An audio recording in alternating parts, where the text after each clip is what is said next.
எல்லாருக்கும் மதிய வணக்கம். ஆகாஷருக்கும் சிறப்பு விருந்தினர் அனைவருக்கும் என்னுடைய மாலை மதிய வணக்கம். எனக்கு கிடைச்ச இந்த வெற்றி என்னோட இது இல்லை, எங்கள் அம்மாவுக்கு தான் நான் சொல்லுவேன். ஏன்னா இத்தனை வருஷம் எனக்காக பொறுமையாக விட்டுருக்காங்க. சரி அம்மா, நான் கண்டிப்பாக படித்து நான் மேலே வருவேன் நம்புங்கன்னு சொல்லி என்னை நம்பி இருந்தாங்க. அதுவும் எனக்காக அவங்க பட்ட கஷ்டங்கள் அதிகம். ஒரு ஆணுக்கு சமமாக இருந்து எங்கள் அம்மா ரொம்ப உழைச்சிருக்காங்க. அவங்களுடைய கையையும் காலையும் பார்த்து நான் அதிக நாள் அழுதுருக்கேன். அவங்களுக்காக நான் நிச்சயம் ஒரு அரசு அதிகாரியாக நான் ஆவேன்னு சொல்லி முயற்சி செஞ்சுருக்கேன். ஃபஸ்ட்டு எங்கள் அம்மாவுக்கு நான் நன்றி சொல்லிக்கிறேன். என்னை பற்றி சொல்லணுன்னா, நான் சின்ன வயசில் இருந்து காலேஜ் வரைக்கும் நான் ஸ்போர்ட்ஸ் கோட்டாவில் தான் படித்தேன். எனக்கு ஸ்போர்ட்ஸ்னால் ரொம்ப இன்ட்ரெஸ்ட்டு. அந்த ஸ்போர்ட்ஸில் நான் என்னென்ன அச்சீவ்மெண்ட் பண்ணியிருக்கேங்கிறத உங்கள்கிட்ட ஷேர் பண்ணிக்கிறேன். ஏன்னா உங்களுக்கு மோட்டிவேஷ்னலாக இருக்கும். நான் 11th இருந்து காலேஜ் வரைக்குமே கபடி கேம் அதை நான் சூஸ் பண்ணேன். 7 முறை தமிழ்நாடு அணிக்காக விளையாடியிருக்கேன். நான் ஸ்கூல் முடித்ததெல்லாம் SDAT, sports development authority of Tamil Nadu, SDAT நாமக்கல்ல படித்தேன். காலேஜ் எல்லாமே கோயம்புத்தூர் கற்பகம் யூனிவர்சிட்டியில் முடித்தேன். என்னோட 10 வருஷம் அந்த ஸ்போர்ட்ஸ் ஜேர்னியில் நான் என்னோட achievements sub junior team Tamil Nadu team கேப்டனாக இருந்திருக்கேன், ஜூனியர் தமிழ்நாடு டீம் கேப்டனாக இருக்கேன், சீனியர் டீம் தமிழ்நாடு டீம் கேப்டனாக இருந்திருக்கேன், கெலோ இண்டியா தமிழ்நாடு டீம் கேப்டனாகவும் நான் இருந்திருக்கேன். என்னோட அச்சீவ்மெண்ட்ஸ், என்னோட ஃபோக்கஸ் எல்லாமே ஸ்போர்ட்ஸில் மட்டும்தான் இருந்துச்சு. 2018 ஏஷியன் கேம்ஸ் நடந்துச்சு. அதில் இந்தியா டீம் கேம்புக்கு நான் செலக்ட் ஆனேன் தமிழ்நாட்டிலேருந்து. என்னோட ஃபீல்டு வேறு மாதிரி போகும்னு நினச்சேன். அதாவது ஸ்போர்ட்ஸ் கோட்டாவில் எனக்கு மும்பை சென்ட்ரல் ரயில்வேலேருந்து எனக்கு அப்பாயின்மெண்ட், எந்த ஒரு எக்ஸாமும் இல்லை, டைரக்ட் அப்பாயின்மெண்ட் எனக்கு மும்பை சென்ட்ரல் ரயில்வேல. அப்போ எனக்கு ஒரு ஹெல்த் இஷ்யூனால என்னால் போக முடியல. அடுத்து மறுபடியும் ஸ்போர்ட்ஸ் கோட்டாவில் தான் போகணும்னு நினச்சேன். ஆனால் இந்த ஃபீல்டுக்கு நான் வருவேன்னு நான் நினச்சே பார்க்கல.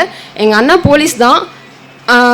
என் கூட விளையாண்ட எல்லாருமே போலீஸ் டிபார்ட்மெண்ட்டில் தான் ஒர்க் பண்ணுறாங்க. ஸோ எனக்கு அடுத்த ஆப்ஷன் சரி, நான் இதுக்கு போகணுன்னு முடிவு பண்ணேன்.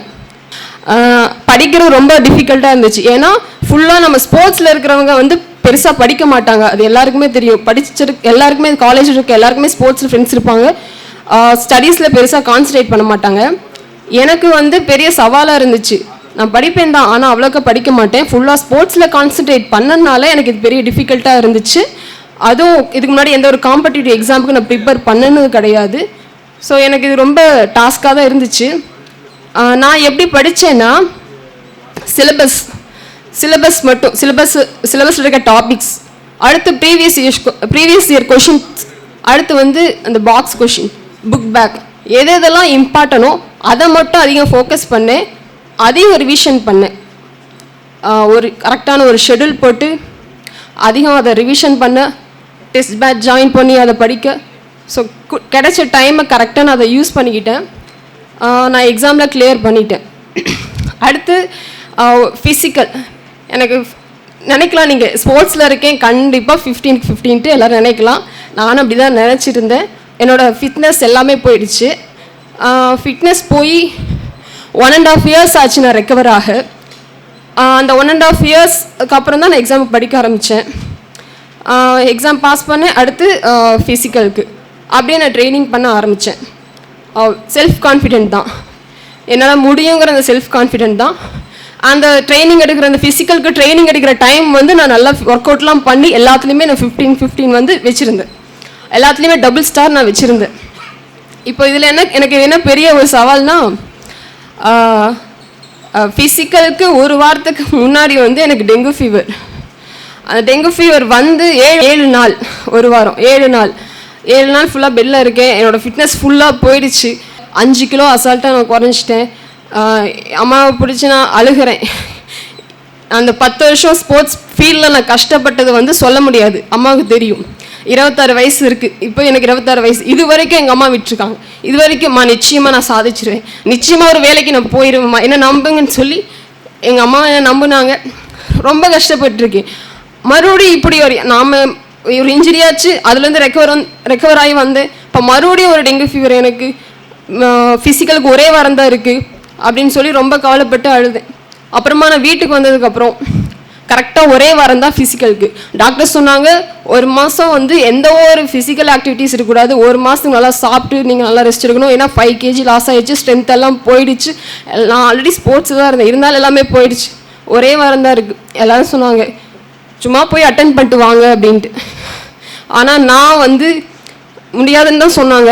எனக்கு அந்த எண்ணமே இல்லை, முடியாதுன்னு நான் நினைக்கவே இல்லை. எப்படியாவது முடியாமல் போகும், நிச்சயம் என்னால் முடியும். இன்னும் ஒரு வாரம் இருக்குது, நல்ல டைம் இருக்குது. 2 செஷன் ப்ராக்டிஸை 3 செஷன் ப்ராக்டிஸாக போட்டு நம்ம பண்ணுவோம் அப்படிங்கிற ஒரு கான்ஃபிடென்ட் லெவல் தான் எனக்கு அதிகமாச்சே தவிர்த்து எனக்கு கொஞ்சம் கூட பயம் இல்லை, முடியாதுன்னு நினைக்கல.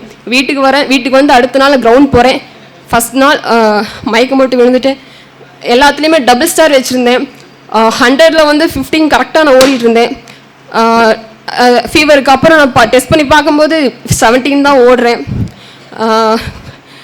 எனக்கு அப்போவே ரொம்ப ஃபிசிக்கல் கண்டிஷன் ரொம்ப வீக்கு. அடுத்த 6 நாள் தான் இருக்குது. அதே தான் நான் மனசு விடலை, தன்னம்பிக்கையோடு நான் பண்ணிகிட்டே தான் இருந்தேன். எனக்கு அந்த பயமும் இல்லை, என்னால் முடியுங்கிற அந்த ஒரு நம்பிக்கை மட்டும்தான். அடுத்த 6 நாள் முடிஞ்ச எஃபர்ட்டை போட்டேன். 3 செஷன் ப்ராக்டிஸ், நல்லா சாப்பிட்டு நல்லா ஒர்க் அவுட் பண்ணி கடைசி நாளில் எல்லாத்துலேயுமே நான் டபுள் ஸ்டார் போடுற அளவுக்கு நான் ஒர்க் அவுட் பண்ணி என்னை நான் தயாராக்கினேன். அது என்னாலே நம்ப முடியல. எதனால எனக்குள்ளே இருக்க செல்ஃப் கான்ஃபிடென்ட் மட்டும்தான் என்னை இந்த அளவுக்கு கொண்டு வந்தது. அதுவும் எங்கள் அம்மா பட்ட கஷ்டங்கள். எங்கள் அம்மா எனக்காக என்னை நம்பி இருந்தாங்க.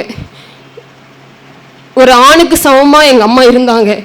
ஊருக்குள்ளெல்லாம் பிள்ளை எத்தனை வருஷம் விளையாட விட்டுட்டா, எதுக்கு இப்படிலாம் அப்படின்னு நிறையா பேர் பேசினாங்க. அப்படி பேசினவங்க மத்தியில் எங்கள் அம்மா முன்னாடி நான் ஒரு நல்ல ஒரு அரசு அதிகாரியாக நான் இருக்கணும்னு முடிவு பண்ணனால மட்டும்தான் என்னால் வர முடிஞ்சிச்சு.